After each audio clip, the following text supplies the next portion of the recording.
Profesor, Sí, nada más para comentarle, yo no había podido entrar y entré primero en el celular, pero no escuchaba bien y luego ya me dejó entrar en la computadora. sí, vi sus mensajes, Luis. No se preocupe. Ah, sí, nada más para avisarle. Sí, Ah, muchas gracias. de nada.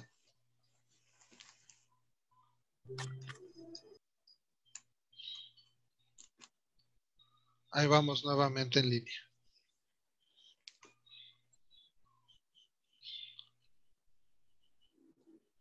Igual iba a preguntar, no sé si ya le preguntaron, en la tarea de investigar pues los datos, yo encontraba valores diferentes para el mismo tipo de lenguaje, encontraba valores diferentes en una tabla y en otra y ya no sabía si estaban bien o estaba mal lo que estaba investigando.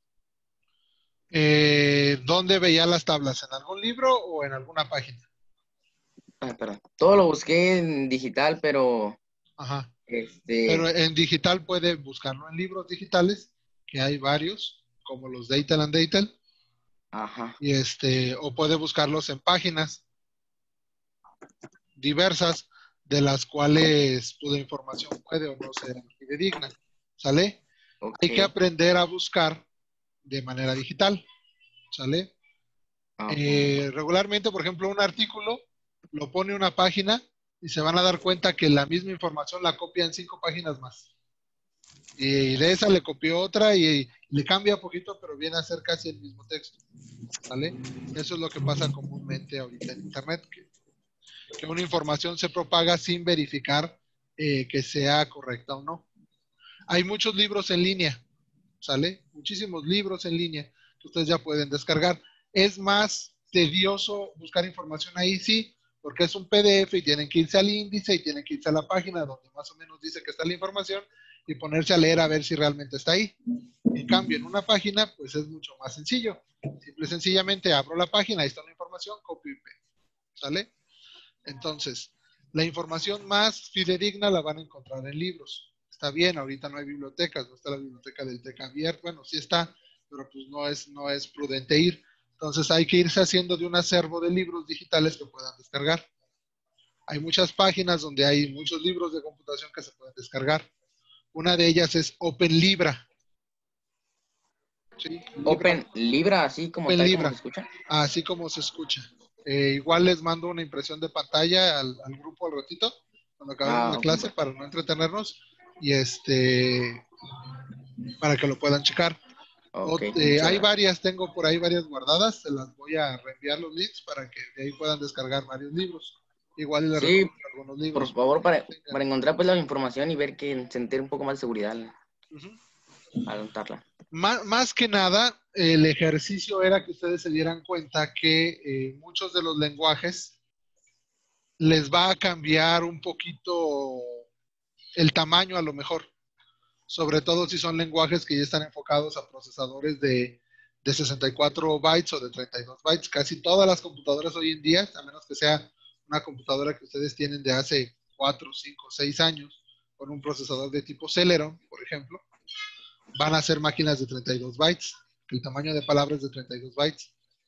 De hace 4 años para acá, todos los procesadores trabajan a los 64 bytes, entonces eso permite que los lenguajes de programación utilicen más espacio en memoria para hacer sus funciones, es decir, que los tamaños de las variables sean más grandes. Si la información que buscaron es muy vieja, a lo mejor les dice que C++, tenía 2 bytes de memoria, y después ven otra tabla donde dice que tiene 4 bytes de memoria. Quiere decir que la última versión ya amplió sus características y puede tener una variable de mayor dimensión para guardar más información. Mucho de eso se basa.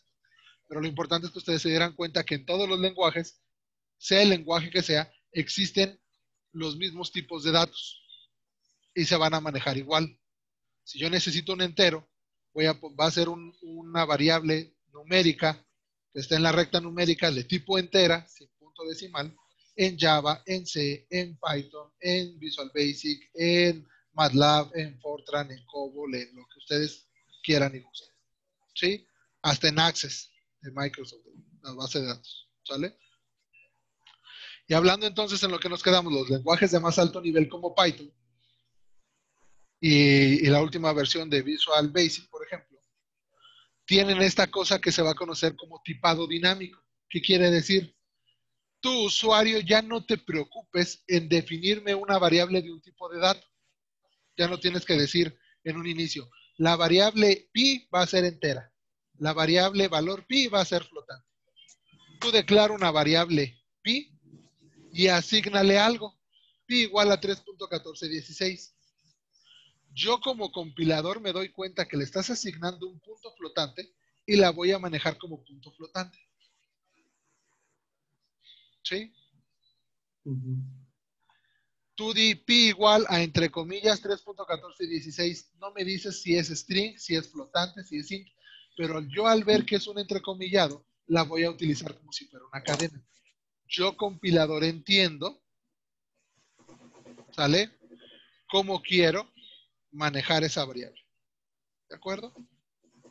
Ese es el tipado dinámico, que ustedes no digan de qué tipo de dato es. ¿Sale? Ustedes simplemente le asignen un valor. Y el compilador es ya tan inteligente que dice, me asignas una cadena, lo trato como cadena. Me asignas un entero, lo trato como entero. Me asignas un flotante, lo trato como flotante. Me asignas una suma de enteros más flotantes, lo trato como flotante, porque pues viene un flotante, entonces a traer una parte decimal. ¿Sí? Me asignas dos flotantes, pero el resultado es 2.5 más 2.5, es un 5. ¿Cómo lo voy a tratar? Pues como entero, porque me estás asignando al fin y al cabo un entero. Y si a ese 5 después le sumas un 3.33, ¿cómo lo voy a tratar? Como flotante, 8.33. ¿Sí? Eso es lo que es el tipado dinámico. Por eso Python es un lenguaje tan poderoso, porque me permite hacer muchas cosas, sobre todo en tiempo de ejecución. No tener esos errores de, me estás asignando dos cosas que no son. ¿Sale? Eso es lo que es el tipado dinámico. ¿Sí? Por eso les dije, ya que se enfrentaron al problema de que la información de Python, lean esto. ¿Para qué? Para que lo intenten entender. ¿Sale? ¿Por qué es importante conocer los tipos de datos? Porque nosotros vamos a trabajar en C. ¿Por qué vamos a trabajar en C, en Visual, bueno, en C Sharp? Porque C es un lenguaje que les va a servir de base para lo que se les viene después. Muchos lenguajes están basados en C. Aunque C se basó en B y B se basó en A, C es la base de todo. Incluso hay un Padre Nuestro de C. Dios Padre C, Todopoderoso, Creador de todos los lenguajes y cosas así. Es un chiste. ¿Sale? Entonces, ¿a qué se basa? Todo se crea en C. Ustedes van a trabajar con MATLAB. ¿Sale? MATLAB está basado en C. Van a trabajar con Arduino. Arduino está basado en C. Van a trabajar con Android. Android está basado en C. ¿Sale? Todo Java está basado en C. Todo lo que van a trabajar está basado en C. Entonces vamos a aprender C como la base de todo. ¿Sí? Y es necesario, ¿sale? Alejandro Cisneros, si va a estar jugando con su camarita, mejor salgas a hacer algo más de provecho, ¿sale? Si vamos a estar trabajando con el lenguaje C, entonces es necesario que aprendamos a asignar bajo el lenguaje C, ¿sale? La asignación es el proceso, es uno de los procesos más importantes en programación y es algo que deben de entender bien, sobre todo todos aquellos que nunca han programado, ¿sale? La programación es dotarle de instrucciones a la computadora de lo que queramos que haga. Pero si nosotros no le damos las instrucciones precisas, no va a funcionar, ¿sale? Si es un programa donde yo quiero sumar dos números y el resultado, o quiero dividir dos números, y el resultado de la división, por ejemplo, 2 entre 3, me va a dar un punto decimal, y yo tengo puras variables de tipo entero, entonces el resultado después no me va a dar. Y si eso yo lo tengo que multiplicar por otro número, por ejemplo, el resultado al final va a ser un error. ¿Sí? Y su programa hace las operaciones y divido dos números y los multiplico por un tercer número. El programa no falla. El resultado falló. ¿Por qué?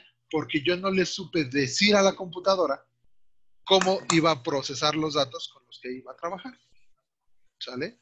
Entonces, la asignación es un proceso muy importante del cual ustedes se van a dar cuenta. Las siguientes actividades ya va a ser la creación de diagramas de flujo.